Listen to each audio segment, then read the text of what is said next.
Cihana iki İbrahim geldi. Biri put yıktı, diğeri put dikti. Evet, şu dinlediğiniz beyit, yani Figani'nin ölümüne neden olan beyit aslında Figani'ye ait değildir. Figani de bu beyti almıştır, daha doğrusu çalmıştır. Bu İranlı büyük şair Firdevs'e ait bir şiirdir. Ve bu şiir Gazneli Mahmut'a yazılmıştır. Çünkü Mahmut'un bir diğer ismi de İbrahim'dir. Şiirin orijinali de Farsçadır. Do İbrahim, Ahmet be deyri cihan, yaki bu çiken, şod yaki bu nişan olarak yazılmıştır. Peki şiirin yazılma nedeni nedir?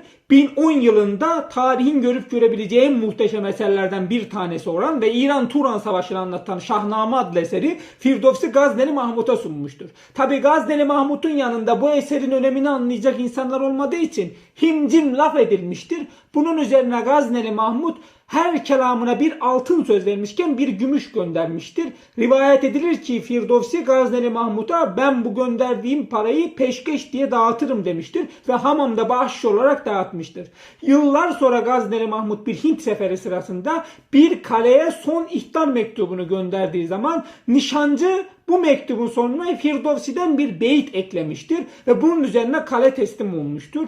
Rivayet edilir ki Sultan Mahmut pişman olmuş, altınları göndermiş fakat altınlar Tuz şehrinde Firdevs'in evinin bir kapısından girerken diğer kapısından Firdevs'in tabutu çıkmaktaydı.